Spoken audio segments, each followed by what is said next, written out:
Hi අද අපි වැටකොළු ලෙලි සම්බෝලයක් හදන්නේ කොහොමද කියලා බලමු. සාමාන්‍යයෙන් වැටකොළු වල මදේනේ අපි උයන්නේ ලෙලි ටික ඉවත් කරනවානේ. ඒක ඉවත් කරන්නේ නැතුව හොඳට සුද්ධ කරලා සෝදලා පොඩි කෑලි වලට කපා ගන්න.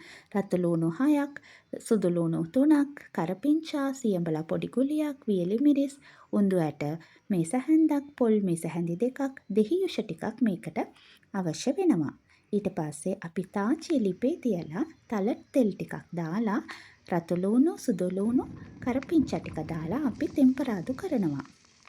සාමාන්‍යයෙන් වැටකොළු වල මදයට වඩා ලෙලි වල තමයි ගොඩාක්ම ගුණාත්මක දේවල් තියන්නේ.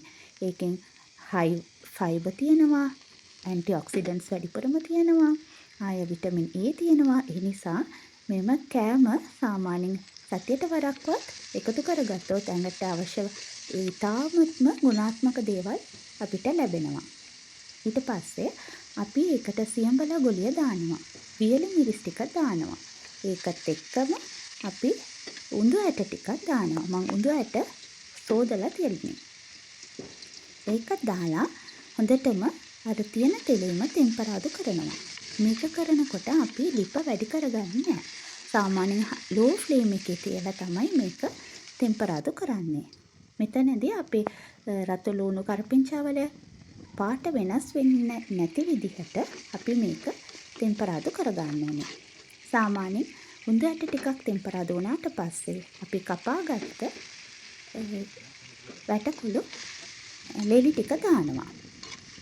සාමාන්‍යයෙන් මේ සම්බෝලය ඩයබටික් තියෙන අයට, කොන්ස්ටිපේෂන් තියෙන අයට, ඒ වගේ ඩයිජස්ටිව් සිස්ටම්ස් වල මොන හරි ප්‍රොබ්ලම්ස් තියෙන අයට එහෙම ගොඩාක්ම ගුණාත්මක කෑමක් තමයි මේ වැටකොළු ලෙලි වල හදන සම්බෝලය. ඊට පස්සේ දැන් අර ලෙලි ටිකක් අමු ගතිය නැති වුණාට පස්සේ අපි ලිප ඔෆ් කරලා ඒකට පොල් ටිකක් දානවා.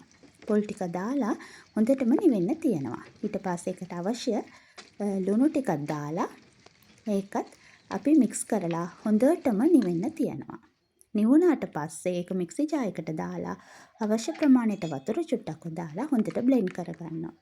බ්ලෙන්ඩ් කරලා ගත්තට පස්සේ දෙහියුෂ ටිකක් දාලා හොඳටම මික්ස් කරලා අපිට කන්න පුළුවන්.